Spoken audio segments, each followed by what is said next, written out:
के नागरिकों को ई वीजा के लिए अप्लाई करना होगा। न्यूज 18 के अमित पांडे की खबर है कि जो लोग अफगानिस्तान से भारत आना चाहते हैं उन्हें भारत सरकार की वेबसाइट पर जाकर ई वीजा के लिए अप्लाई करना होगा और सिर्फ इसके जरिए ही अफगान लोगों को भारत का वीजा मिल सकता है। अफगानिस्तान के हालात को देखते हुए सुरक्षा के लिहाज से भारत सरकार ने ये फैसला लिया है। तो आपको बता दें कि अफगानिस्तान में लगातार हालात बद से बदतर होते जा रहे हैं और भारत आने के लिए अब अफगानिस्तान के नागरिकों को ई वीजा के लिए अप्लाई करना होगा। जहां पर जो लोग अफगानिस्तान से भारत आना चाहते हैं उन्हें भारत सरकार की वेबसाइट पर जाकर ई वीजा के लिए अप्लाई करना होगा और सिर्फ इसके जरिए ही अफगानी लोग भारत का वीजा उनको मिल सकता है। इस वक्त की बड़ी खबर, अफगानिस्तान में तालिबान के कब्जे के बाद अब चीन भी वहां अपनी पकड़ मजबूत करने की कोशिश में जुट गया है। One belt one road project के तहत चीन अब इस्लामाबाद से पेशावर और फिर काबुल तक सड़क बनाने की योजना पर काम कर रहा है। न्यूज 18 के संदीप बोल की खबर है कि अफगानिस्तान में अमेरिका के होने की वजह से चीन का ये प्लान पिछले 5 साल से लटका हुआ था, लेकिन पिछले महीने चीन के विदेश मंत्री ने तालिबान के नेताओं से इस मुद्दे पर मुलाकात कर बातचीत की है।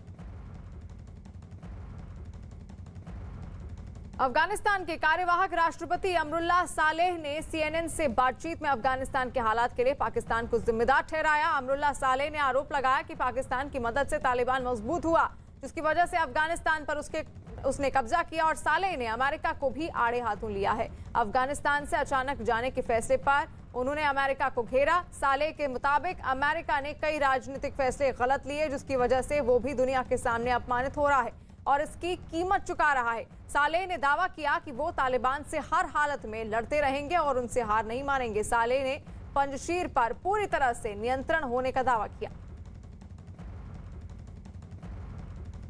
तो आपको बता दें कि इस वक्त वहां पर कार्यवाहक राष्ट्रपति अमरुल्लाह सालेह हैं, जो लगातार अफगानिस्तान की स्थिति पर नजर बनाए हुए हैं, लेकिन इसके लिए जो अफगानिस्तान में इस वक्त स्थिति पैदा हो गई है उसके लिए उन्होंने पाकिस्तान को जिम्मेदार ठहराया है। So, who do you blame for the Taliban takeover of Afghanistan and why? What do you think will be the? It's very clear. The Taliban were never under pressure in Pakistan. They used Pakistan as a support base. They were not having sanctuaries there. The whole of Pakistan was in the service of the Taliban. United States tried to incentivize the Pakistani cooperation to buy it. The more they paid, it more emboldened the Pakistanis to provide more services and more aid to the Taliban. So the issue of a nuclear state sponsoring terrorism and insurgency against our Western allies and the Afghan state was never addressed. What do you think of American attitude and behavior during this period? During this episode, their sudden departure and leaving so many arms and ammunition, and reports that all are arms I think they are watching what they did on TV screens, and they are seeing how the world media is now dominated by negative anti-American headlines. United States, the civilization, it's a global power. It's the mightiest military power on earth. And we never wished them bad. But this shows a single wrong political judgment humiliates a superpower like the United States. It wasn't ever about the American military or about the American intelligence. It was the wrong judgment of the politicians. And I think they have started to pay the price for their wrong decision. बड़ी खबर आ रही है अफगानिस्तान से, जहां तालिबान ने साफ किया है कि अफगानिस्तान को चलाने के लिए वो 12 लोगों की एक परिषद का गठन करेगा, जिसमें पिछली सरकार के कुछ सदस्यों को भी मंत्रालय में जगह दी जाएगी। तालिबान के मुताबिक वो वहां एक मिली-जुली सरकार बनाना चाहता है। इसके साथ ही तालिबान ने यह भी साफ किया है कि वो सभी देशों के साथ अच्छे संबंध बनाना चाहता है और इसके लिए उसके प्रयास जारी रहेंगे। तालिबान की तरफ से यह भी कहा गया है कि वो सभी विदेशी दूतावासों को भी सुरक्षा मुहैया कराएगा। तालिबान ने भरोसा दिया है कि वो अल-कायदा समेत किसी भी आतंकी संगठन को अफगानिस्तान की जमीन का इस्तेमाल आतंक के लिए नहीं करने देगा। वहीं पंजशीर के मुद्दे पर तालिबान ने साफ किया है कि वो अफगानिस्तान के किसी भी हिस्से को उसमें हिंसा नहीं चाहता और कोशिश है कि बातचीत से मुद्दे को सुलझा लिया जाए। और इस खबर पर संदीप बोल दिल्ली से हमारे साथ लाइव जुड़ गए हैं। संदीप, देखिए बहुत सारे दावे किए जा रहे हैं, लेकिन अगर तालिबान जो कर रहे हैं इस वक्त उसको अगर बहरूपिया कहा जाए तो ये गलत नहीं होगा मेरे हिसाब से, क्योंकि जो वो कहता है उसका ठीक उलट हो रहा है। दुनिया को भरोसा दिलाना चाहता है ताकि उसको वैश्विक मान्यता मिल जाए। शिवानी, जिस वक्त ये तालिबान जो है धीरे धीरे कब्जा कर रहा था, उस वक्त एक मैसेज फ्लो किया जा रहा था कि हम लोग जो है पूरी तरीके से अमेरिकी फ़ौज को जो है यहाँ से भगाएंगे और यहाँ पे जो हमारी हुकूमत होगी और हमारी हुकूमत में किसी को भी कोई भी किसी तरीके की कोई दिक्कतें पेश नहीं आएंगी। लेकिन जब उन्होंने कब्जा किया, कब्जा करने के बाद जिस तरीके की हरकतें उनकी तरफ से की गई, जिसके लिए बर्ताव अफगानिस्तान में लोगों के साथ किया गया, वो साफ कर देता है कि जो बिल्कुल संदीप, आपकी आवाज़ ठीक ढंग से हम तक पहुँच नहीं पा रही है, लेकिन अफगानिस्तान में जो हालात पैदा कर दिए हैं तालिबान ने, उसकी वजह से वहां पर जो लोग रह रहे हैं उनको खासा दिक्कतों का सामना करना पड़ रहा है। वहीं अफगानिस्तान पर तालिबान के कब्जे के बाद वहां हालात दिन ब दिन बिगड़ते जा रहे हैं। इस बीच देश छोड़ने के लिए हजारों की संख्या में लोग काबुल एयरपोर्ट पर डटे हुए हैं। काबुल एयरपोर्ट से आज जो तस्वीर सामने आई उसने फिर साबित कर दिया है कि वहां हालात कितने खराब हो चुके हैं। लोगों की भारी भीड़ काबुल एयरपोर्ट पर डटी हुई है। अफगानिस्तान के नागरिक किसी तरह से बस देश छोड़कर निकल जाना चाहते हैं। हालात ये हो गए हैं कि उन्हें संभालना भी अब मुश्किल होता जा रहा है। ये काबुल एयरपोर्ट की तस्वीरें हैं जो आप देख रहे हैं, किस तरह वहां पर हालात पैदा हो गए हैं। भारी भीड़ आप देख सकते हैं। संदीप लगातार हमारे साथ जुड़े हुए हैं। संदीप, तस्वीरें हम देख रहे हैं, अभी भी वहां पर बड़ी तादाद में लोग मौजूद हैं, किसी भी तरह से वो बाहर निकलना चाहते हैं। हालांकि तालिबान बहुत बड़े बड़े दावे करता है, लेकिन उन पर भरोसा करना मुश्किल, और यही वजह है कि सभी नागरिक वहां से निकलना चाहते हैं। देखिए, हर कोई वहां से निकलना चाहता है क्योंकि अब भी लोगों के मन में 20 साल पहले के तालिबान की जो तस्वीरें हैं वो जिंदा हैं। और जब उन्होंने तालिबान ने कब्जा किया और काबुल में जो है काबिज होने के बाद जो है उन्होंने जिस तरीके से पुरानी चीज़ों को ही दोबारा इम्प्लीमेंट करना शुरू किया, औरतों बच्चों को जो है किडनैप करना शुरू किया, सरेआम जो है लोगों को बर्बरतापूर्ण मारा जा रहा है। तो ऐसे में जो छवि पहले थी 20 साल में, जो कोशिश की थी अमेरिका या बाकी सारे देशों ने कि वो छवि जो है वो कहीं ना कहीं उनके दिमाग से निकल जाए, गलत चीज़ें जो है उनके दिमाग में सीधे एक अफगानिस्तान की बात रह जाए। लेकिन जैसे ही तालिबान ने फिर से कब्जा किया तो एक बार फिर से वही तस्वीरें दोबारा से जिंदा हो गई हैं। और यही डर सबसे ज़्यादा उनके मन में सता रहा है कि कहीं बर्बरतापूर्ण तरीके से उनकी भी हत्या ना कर दी जाए। महिलाएं, बच्चे जो हैं वहाँ सुरक्षित नहीं हैं। बताया तो ये भी जा रहा है कि वहाँ तो बाकायदा लिस्ट तैयार की जा रही है, लड़कियों की भी औरतों की भी। तो जाहिर सी बात है कि ये डर जो है वो पहले से था और अब बढ़ना शुरू हो गया है। यही वजह है कि इतनी भारी तादाद में जो है लोग अफगानिस्तान से भाग जाना चाहते हैं, निकल जाना चाहते हैं, किसी भी तरीके से निकल जाना चाहते हैं, क्योंकि डर उनके अंदर है। और सबको ये पता है कि तालिबान बिल्कुल वही तालिबान है, उसमें कोई बदलाव नहीं आया है। बिल्कुल, तालिबान वही तालिबान है और जो 20 साल पहले वो था। हालांकि तालिबान की तरफ से लगातार दावा किया जा रहा है कि अब वो बदल चुके हैं और उनका रवैया बिल्कुल भी बदल चुका है। वहीं अफगानिस्तान में हालात किस कदर बिगड़ चुके हैं, इसकी एक और तस्वीर काबुल से आई है, जहां पैसे निकालने के लिए लोगों की भीड़ बैंकों के बाहर जुटी दिखाई दी। बैंक बंद होने से वहां लोगों के सामने पैसों की समस्या खड़ी हो गई है, जिसकी वजह से खाने पीने की परेशानी भी अब उनके सामने खड़ी हो गई है। संदीप लगातार हमारे साथ जुड़े हुए हैं। संदीप, देखिए हालात बद से बदतर होते जा रहे हैं, लोगों के पास अब वहां पर पैसा नहीं बचा है।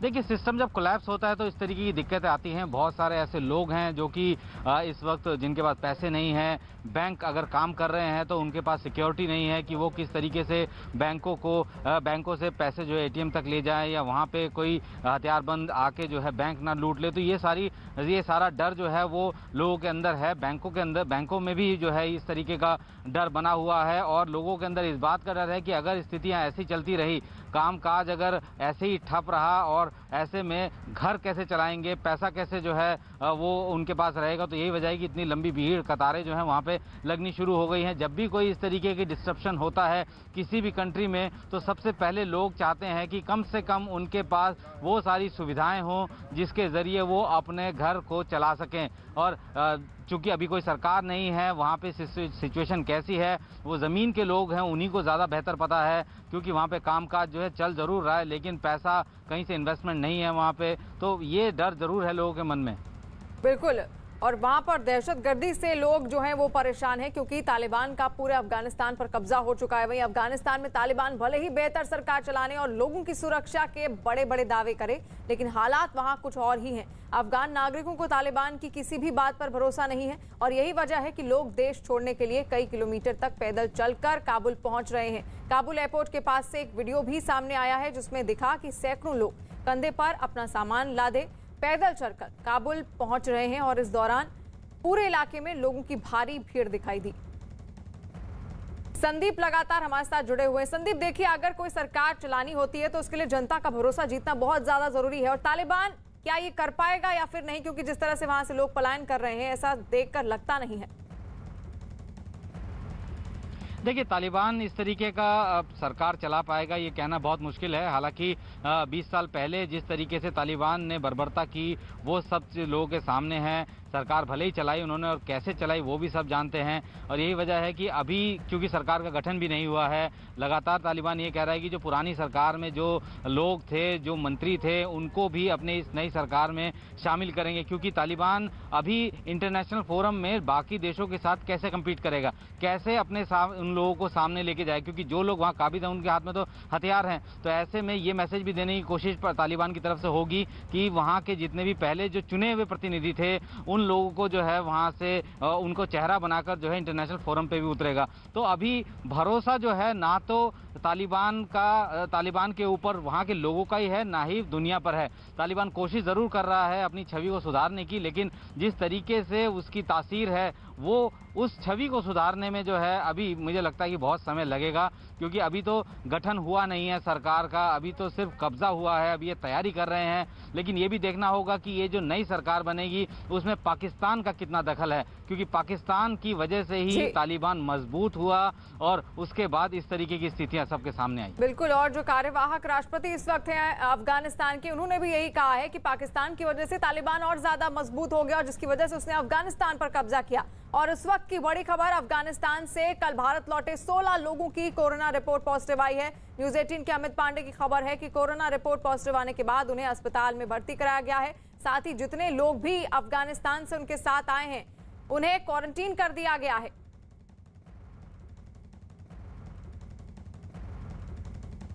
वहीं बीजेपी नेता तजिंदर बग्गा भी उन लोगों में शामिल थे जो कल अफगानिस्तान से आए लोगों से मिले थे। तजिंदर बग्गा ने एक ट्वीट करते हुए लिखा कि अफगानिस्तान से 3 सिख जो गुरु ग्रंथ साहिब जी का स्वरूप लेकर आए थे कोरोना पॉजिटिव निकले हैं, जिनके संपर्क में आने के कारण मैंने अपने आप को क्वारंटीन कर लिया है। संदीप जुड़े हुए हमारे साथ। संदीप, अब क्या प्रोटोकॉल अपनाया जा रहा है? जितने भी लोग हैं क्या उनको क्वारंटीन कर दिया गया है और जो आने वाले समय में आएंगे वहां से क्या उनके लिए भी अब क्वारंटीन जरूरी कर दिया जाएगा? देखिए, प्रोटोकॉल तो पहले से ही है। कोरोना को लेकर भारत सरकार की तरफ से गाइडलाइंस जारी की गई हैं और लगातार उन गाइडलाइंस का पालन भी किया जा रहा है। क्योंकि अब भारत में जो है डोज लग चुकी हैं तो ऐसे में थोड़ी बहुत रिलैक्सेशन ज़रूर है, लेकिन अब जब विदेशों से कोई आ रहा है और ऐसे जगह से खासतौर पर कि अफगानिस्तान से आ रहा है जहाँ पे पिछले कुछ साल जो है जिस तरीके की स्थितियाँ रही है, लग नहीं रहा था कि वहाँ पे जो टीकाकरण या कोरोना से जो बचाव के जो उपाय हैं उसको पूरी तरीके से फॉलो किया गया हो। और जब भीड़ निकलती है, हमने देखा किस तरीके से काबुल के एयरपोर्ट के बाहर लगातार इतनी भीड़ है, उसमें अगर एक भी इन्फेक्टेड हुआ तो उससे और भी लोगों को फैल सकता है। तो ऐसे में जो प्रोटोकॉल भारत ने पहले तय किए गए हैं उसी प्रोटोकॉल के तहत अब जितने भी ऐसे लोग हैं जिनको कि इवैक्यूएट किया जा रहा है उनको यहाँ पे सबसे पहले उनका टेस्ट होगा। टेस्ट होने के बाद जो है ये देखा जाएगा, अगर उनके रिपोर्ट जो है वो नेगेटिव आती है तो उनको आसानी से जाने दिया जा सकता है, नहीं तो जो क्वारंटीन करने का जो सिस्टम है वो बदस्तूर जारी रहेगा। और ये किसी भी दूसरे देश की तरफ से आने वाले लोग जो हैं उनको रिलैक्सेशन दिया गया है, लेकिन जो नियम नीति बनाई गई है कोरोना से निपटने के लिए, लड़ने के लिए, उसको अब इम्प्लीमेंटेशन सख्ती से किया जा रहा है, क्योंकि बहुत सारे ऐसे अफगानिस्तान से लोग आए हैं जो कि कोरोना पॉजिटिव पाए गए हैं। बिल्कुल संदीप, आप बने रहिए हमारे साथ। वहीं देश के अलग अलग शहरों के सिख समुदाय के लोगों ने अफगानिस्तान में फंसे हुए सिखों और गुरु ग्रंथ साहिब के 3 पावन स्वरूपों को भारत लाने के लिए पीएम मोदी का आभार जताते हुए धन्यवाद दिया। गुरु ग्रंथ साहिब के पावन स्वरूपों और 40 से ज्यादा अफगान सिख और हिंदुओं को सुरक्षित भारत लाया गया है। सिख समुदाय के लोगों का कहना है कि पीएम मोदी ने हमेशा से ही सिख समाज का साथ दिया। वो निस्वार्थ भाव से गुरु जी की सेवा करते हैं, इसलिए दुनिया भर में चमक रहे हैं। गुरु ग्रंथ साहिब जी की सवारी को पूरी निष्ठा के साथ, पूरे स्वरूप का जो एक तरीका होता है उसके साथ भारत में लाना, भारतीय जनता पार्टी के सरकार के केंद्र के 2 मंत्रियों का रिसीव करना, ये मोदी जी का हम लोग बहुत बहुत धन्यवाद करते हैं। सभी जात बिरादरियों के लिए इसमें उपदेश साझा थे, उसका जो स्वरूप को सम्मान स्वरूप लाए हैं, उसकी खुशी की कोई सीमा नहीं है और इसके लिए मोदी जी की सरकार, उनके सहयोगियों को बहुत बहुत धन्यवाद। हमारे गुरु साहिबान धन धन श्री गुरु ग्रंथ साहिब को इतने सम्मान के साथ काबुल से भारत लाया, इसका बहुत बहुत धन्यवाद प्रधानमंत्री मोदी जी का करते हैं। पंजाब के बीजेपी नेता राजेश हनी ने भी पवित्र गुरु ग्रंथ साहिब को काबुल से भारत लाने के लिए पीएम मोदी का आभार जताया।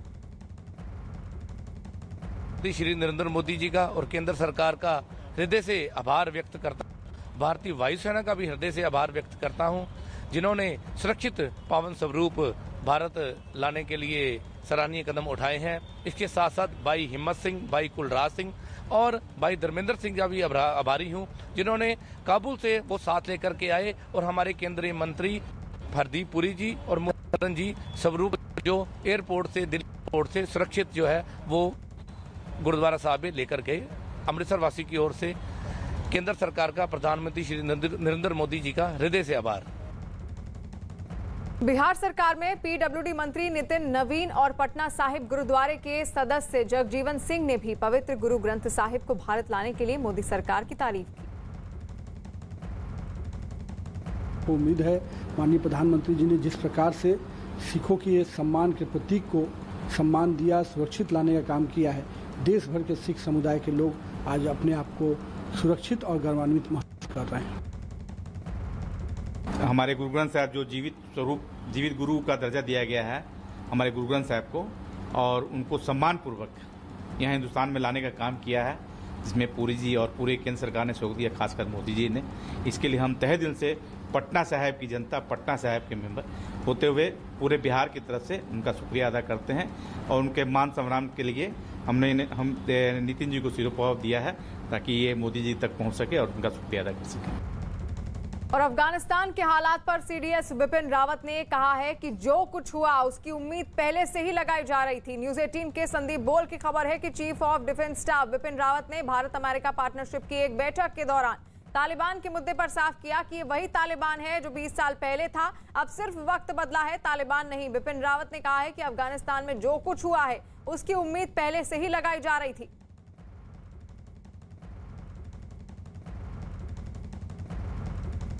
दिल्ली के नजदीक हरियाणा के गुरुग्राम में 4 लोगों की हत्या के मामले से जुड़ा एक सीसीटीवी वीडियो सामने आया है। इस वीडियो में एक शख्स हाथ में धारदार हथियार लेकर जाता हुआ नजर आ रहा है। न्यूज 18 के सुनील कुमार की खबर है कि वीडियो में दिख रहा शख्स हत्याकांड का मुख्य आरोपी है और वो 4 हत्याओं को अंजाम देने के बाद सरेंडर करने जा रहा है।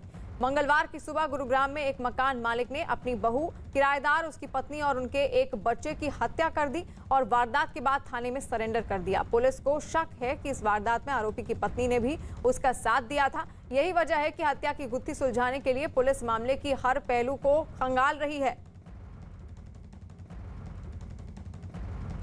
और गुरुग्राम से धर्मेंद्र शर्मा हमारे साथ लाइव जुड़ रहे हैं। धर्मेंद्र, और क्या अपडेट इस खबर को लेकर आपके पास है?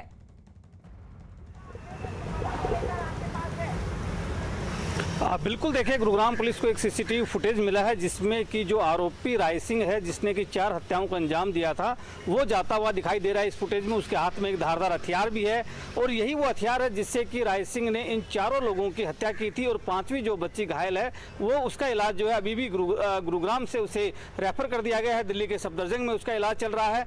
एक अपडेट इसमें यह भी है कि राय सिंह की जो पत्नी है बिमलेश, उसको भी गुरुग्राम पुलिस ने गिरफ्तार कर लिया है। उसकी भी भूमिका इस पूरे हत्याकांड में एक तरह से मानी है गुरुग्राम पुलिस ने कि उसकी भी भागीदारी इस पूरे हत्याकांड में रही है, इसलिए अब राय सिंह के साथ जो उसकी पत्नी है उसको भी गिरफ्तार किया गया है। ये जो सीसीटीवी फुटेज है ये उस रास्ते का है जब राय सिंह इन 4 हत्याकांड को अंजाम देने के बाद जब थाने में एक तरह से समर्पण करने गया था, आत्मसमर्पण करने गया था, उस वक्त का ये वीडियो है और ये वीडियो अब गुरुग्राम पुलिस ने अपने कब्जे में लिया है और आगे की जो जांच है वो चल रही है। आज गुरुग्राम पुलिस राय सिंह और उसकी पत्नी बिमलेश दोनों को ही अदालत में पेश करेगी और उसके बाद उन्हें रिमांड पर लेगी ताकि आगे की पूछताछ की जा सके कि आखिर इन 4 हत्याकांडों में क्या इन दोनों की भूमिका थी या फिर और भी कोई शामिल था।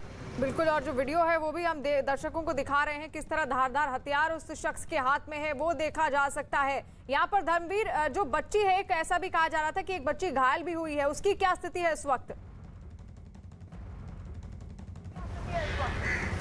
बिल्कुल, देखिए जो एक तरह से जो रायसिंह है उसने पहले अपनी पुत्र वधू की हत्या की, उसके बाद जो किराएदार थे कृष्ण तिवारी, उसके परिवार पर हमला किया था, जिसमें कृष्ण तिवारी, उसकी पत्नी और उसकी एक बेटी की मौके पर ही मौत हो गई थी। लेकिन उसकी एक बेटी जो है वो घायल है, उसे अब गुरुग्राम से दिल्ली के सफदरजंग अस्पताल में रेफर कर दिया गया है, वहाँ उसका इलाज चल रहा है। हालत हालांकि अभी भी उसकी नाजुक बनी हुई है। तो कुल मिलाकर रायसिंह ने कल 5 लोगों पर हमला किया था कातिलाना, जिसमें कि 4 लोगों की मौके पर ही मौत हो गई थी, लेकिन जो 5वीं जो बच्ची है उसकी हालत अभी भी नाजुक है और दिल्ली के सफदरजंग में उसका इलाज चल रहा है।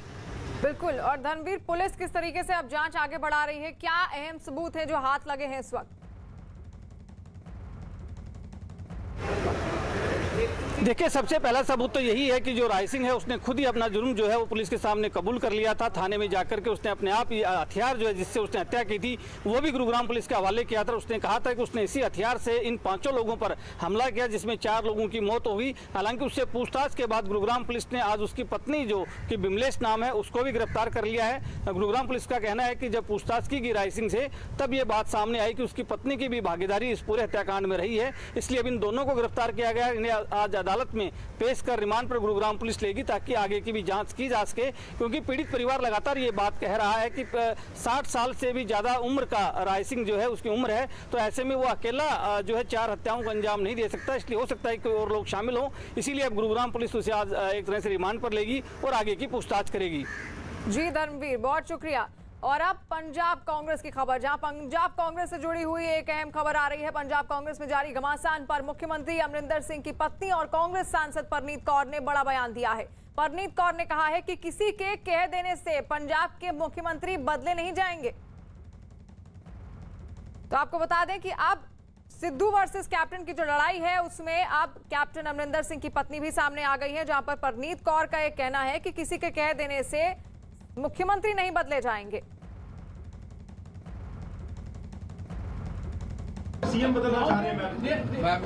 That is not up to them, that is up to the High Command. You please ask the questions there, it's not for me. CM has done his best, he has led the party to many victories. He has done whatever the High Command asked. He fought against Jet Li and won. He brought Punjab on the map. He has done good work for Punjab. Punjab Congress में जारी घमासान के बीच नवजोत सिंह सिद्धू के सलाहकार मालविंदर माली ने एक बार फिर captain सरकार पर हमला बोला है। न्यूज 18 के चमन पलानिया की खबर है कि मालविंदर माली ने सोशल मीडिया पर पंजाब की कैबिनेट को निशाने पर लिया है। उन्होंने एक पोस्ट शेयर करते हुए लिखा कि पंजाब के अंदर अली बाबा और 40 चोरों का बोलबाला है। उन्होंने कैप्टन सरकार के पीडब्ल्यूडी मंत्री पर भ्रष्टाचार करने का आरोप भी लगाया और चेतावनी दी कि सीएम नहीं बदलने पर सब कुछ बदलेगा। तो आपको बता दें कि सिद्धू के सलाहकार को लेकर लगातार अब घमासान बढ़ता जा रहा है और अब सिद्धू के जो सलाहकार हैं मालविंदर माली, उन्होंने एक और बयान दिया है, एक पोस्ट की है, जिसकी वजह से अब फिर से यह घमासान बढ़ता हुआ दिख रहा है, जहां पर मालविंदर माली ने सोशल मीडिया पर पंजाब की कैबिनेट को निशाने पर लिया है। उन्होंने एक पोस्ट शेयर करते हुए लिखा कि पंजाब के अंदर अली बाबा और 40 चोरों का बोलबाला है। वहीं देहरादून पहुंचे पंजाब कांग्रेस के नाराज मंत्रियों और विधायकों के साथ बैठक से पहले हरीश रावत ने साफ कर दिया कि पंजाब में 2022 का चुनाव मुख्यमंत्री अमरिंदर सिंह के नेतृत्व में ही लड़ा जाएगा। पंजाब में कांग्रेस के पास लोगों की कमी नहीं है और वो सब लोग सामूहिक तरीके से आगे चुनाव में कैसे जीता जाए उसके लिए काम करेंगे। ये एक अवसर आया है, एक बात आई है, इसका समाधान निकाल दिया जाए। मैं अभी हमने सीएम के फेस के विषय में कुछ कहा है और सत्यता ये है हम अमरिंदर सिंह जी के नेतृत्व में ही 2022 में चुनाव में जाएंगे।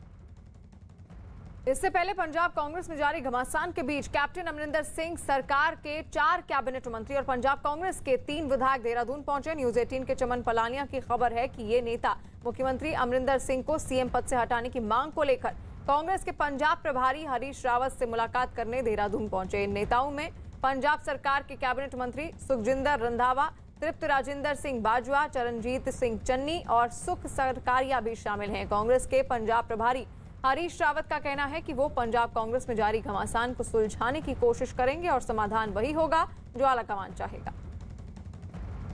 लगातार अब घमासान बढ़ता जा रहा है और लड़ाई एक बार फिर से सिद्धू वर्सेस अमरिंदर हो गई है, जिसको सुलझाने के लिए अब हरीश रावत जो कि पंजाब कांग्रेस के प्रभारी हैं, उनसे कुछ मंत्री जो हैं, जो सिद्धू खेमे के मंत्री, उन्होंने मुलाकात भी की। हालांकि हरीश रावत ने ये साफ कर दिया है कि 2022 में सीएम पद के लिए कैप्टन अमरिंदर सिंह का ही नाम होगा। पंजाब कांग्रेस के प्रभारी हरीश रावत पहुंच चुके हैं, यहां पर अपने घर में मौजूद हैं।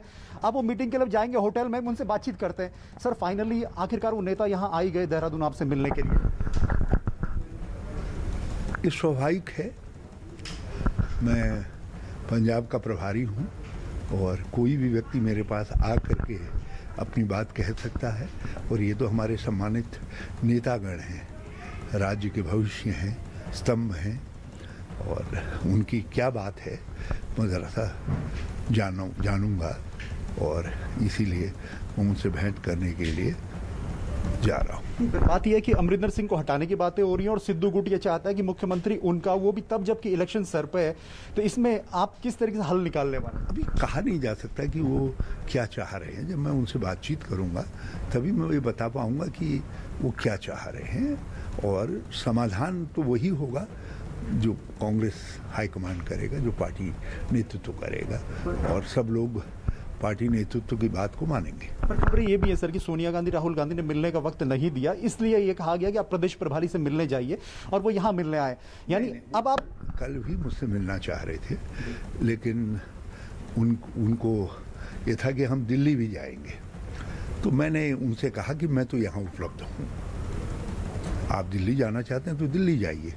तो बाद में उन्होंने बैठ करके तय किया, नहीं हम हरीश रावत जी के पास पहले जाएंगे। तो ये उनका अपना विश्वास है। वहीं पंजाब कांग्रेस में जारी घमासान के बीच पंजाब कांग्रेस के अध्यक्ष नवजोत सिंह सिद्धू का कोई बयान तो सामने नहीं आया। हालांकि एक दिन पहले पार्टी कार्यालय में सिद्धू ने पंजाब कांग्रेस के कुछ नेताओं के साथ आपात बैठक की, जिसकी एक तस्वीर भी उन्होंने सोशल मीडिया पर साझा की है। इस बैठक में देहरादून पहुंचे कैबिनेट मंत्री तृप्त राजेंद्र सिंह बाजवा भी शामिल रहे। वहीं पंजाब कांग्रेस पर हुई आपात बैठक पर नवजोत सिंह सिद्धू ने ट्वीट भी किया। उन्होंने ट्वीट कर लिखा कि तृप्त बाजवा का फोन आया, जिसमें उन्होंने आपात बैठक बुलाने के लिए कहा। पीपीसीसी कार्यालय में दूसरे साथियों के साथ उनसे मुलाकात की, आलाकमान को स्थिति से अवगत कराएंगे। पंजाब कांग्रेस में जारी घमासान पर कांग्रेस विधायकों का क्या कहना है, आइए आपको सुनाते हैं। इश्यूज है, ये हमें रिजॉल्व करने पड़ेंगे, क्योंकि नहीं हो रहे, इसलिए विधायकों में रिजेंटमेंट है। और मैं तो ये कहता हूँ कि high command under the supervision of AICC observer एक सारे विधायकों की मीटिंग कॉल करे चीफ मिनिस्टर, और उसमें सबसे पूछ ले अलग अलग चाहे, और उसमें मेरा ख्याल है कि निर्णय लेना चाहिए। पहली बात तो ये है, अभी वो चार कुछ भी कहते रहे, captain Amarinder Singh is still the most loved face in Punjab and the entire Congress is with him, specially the high command. What 5 stooges of 5 ministers or 5 experts says doesn't make any difference. जी ने क्या सोच के क्या रखा, उनकी अपनी प्रेरोगेटिव है, वो रख सकते हैं एडवाइजर, 10 और रखें। पर इस किस्म की बातचीत करना, इस किस्म के कमेंट्स देना कोई अच्छी बात नहीं। वहीं न्यूज 18 के चमन पलानिया की खबर है कि नवजोत सिंह सिद्धू के सलाहकारों के बयान पर मचे घमासान के बीच मुख्यमंत्री कैप्टन अमरिंदर सिंह के दफ्तर की ओर से एक प्रेस नोट जारी किया गया है, जिसमें सिद्धू के सलाहकारों पर कार्रवाई की मांग की गई है और कांग्रेस आलाकमान से गुजारिश की गई है कि वो सिद्धू को अपने सलाहकारों से अलग होने के लिए कहें। कैप्टन की ओर से वार हुआ तो सिद्धू के सलाहकार मालविंदर सिंह माली ने भी सोशल मीडिया के जरिए पलटवार किया और पाकिस्तानी नागरिक अरूसा आलम और कैप्टन अमरिंदर सिंह की एक पुरानी तस्वीर शेयर कर दी और लिखा कि कैप्टन के उन पर किए गए हमले की वजह से मजबूरन उन्हें ये फोटो शेयर करनी पड़ी।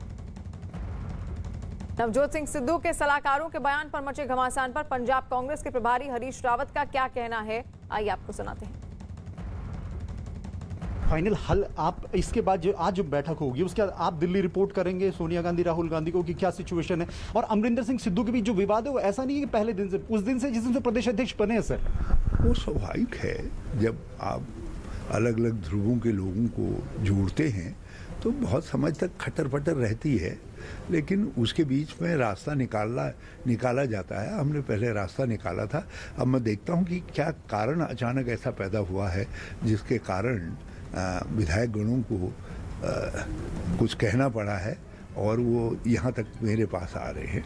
और यदि मेरी स्थिति का समाधान होगा तो मैं करूँगा, नहीं तो फिर मैं ऊपर पार्टी हाईकमांड के सामने रखूँगा। नौबत टूट की नहीं है सर, आपको पहले दिन से इस बात की अमरिंदर सिंह को चैलेंज दिया गया है, सिद्धू के अध्यक्ष बनने से अमरिंदर सिंह को चैलेंज मिला है पंजाब में, और वो भी तब जबकि इलेक्शन सर पे। ऐसा कहीं नहीं है, अमरिंदर सिंह जी ने खुद स्वागत किया है, पूरे देश ने देखा है, और बिना अमरिंदर सिंह जी की सहमति के हमने कोई निर्णय नहीं लिया है। अमरिंदर सिंह जी ने कांग्रेस प्रेसिडेंट से कहा कि जो भी आपका निर्णय होगा मुझे मान्य होगा और आगे भी मान्य रहेगा। आज कितनी देर ये बैठक आपको लगता है चलेगी? आपको कब तक लगता है मसला सुलझेगा? देखिए, ये एक प्रोसेस है। आप जब एक प्रोसेस में होते हैं तो आप ये नहीं कह सकते कि कितना समय लगेगा, लेकिन मैं जानता हूँ कि सब लोग एक झंडे के नीचे, कांग्रेस के तिरंगे के नीचे 2022 की जीत की फतह के लिए जीत के लिए काम करेंगे।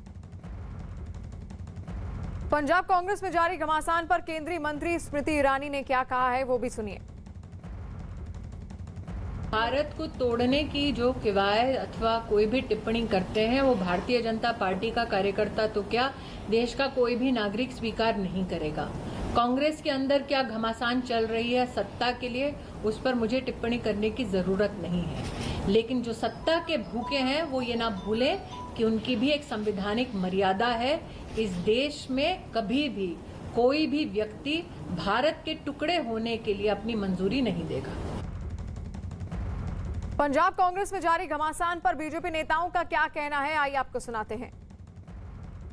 कांग्रेस पार्टी में पंजाब में खाना जंगी चल रही है, टोटल फेलियर गवर्नमेंट है कि इन्होंने 56 महीने तो सरकार के सुखों को भोगा, गाड़ियों घोड़ों अपनी तनख्वाहें ली, कोठियों में रहे, और अब 56 महीने बाद ये कह रहे हैं जब सरकार के जाने का समय आया है कि सरकार सही तरह परफॉर्म नहीं कर पाई।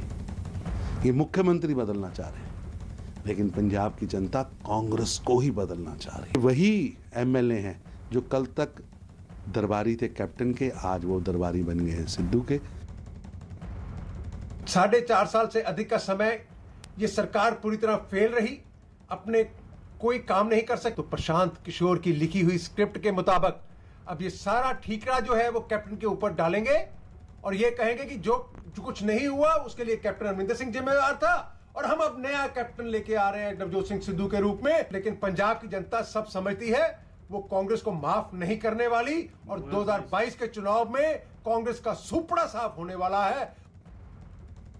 केंद्रीय मंत्री नारायण राणे की गिरफ्तारी के बाद महाराष्ट्र का सियासी पारा चढ़ा हुआ है। इसी बीच बीजेपी दावा कर रही है कि महाराष्ट्र के मंत्री अनिल परब के इशारे पर नारायण राणे की गिरफ्तारी हुई थी। कुछ देर पहले बीजेपी नेता आशीष शेलार ने प्रेस कॉन्फ्रेंस कर अनिल परब का एक वीडियो जारी किया जिसमें वो किसी को आदेश देते हुए नजर आ रहे हैं। बीजेपी आरोप लगा रही है कि अनिल परब इस वीडियो में रत्नागिरी पुलिस को नारायण राणे को हिरासत में लेने की बात कर रहे हैं। न्यूज 18 इस वीडियो की पुष्टि नहीं करता, लेकिन इस वीडियो के आधार पर बीजेपी ने अनिल परब के खिलाफ मामला दर्ज करने की शिकायत दी है। बीजेपी विधायक अतुल भातखलकर ने रत्नागिरी एसपी को अनिल परब के खिलाफ मामला दर्ज करने की शिकायत दी।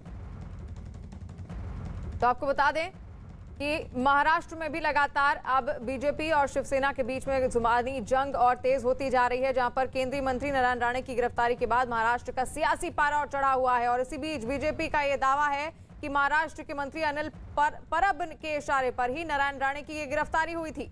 कुछ देर पहले बीजेपी नेता आशीष शेलार ने प्रेस कॉन्फ्रेंस कर यह दावा किया। ऑर्डर कसली मागतात?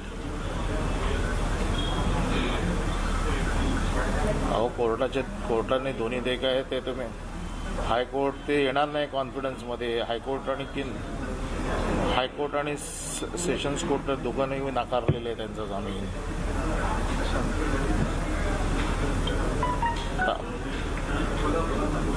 मग घ्या ना थोडी पोलीस फोर्स वापरून करा द्या. ते ऑर्डर कसली मागतायत? अहो कोर्टाने दोन्ही जे काय आहे ते तुम्ही हायकोर्ट ते येणार नाही कॉन्फिडन्समध्ये. हायकोर्ट आणि सेशन्स कोर्ट दोघांनाही नाकारलेले आहे त्यांचा जामीन.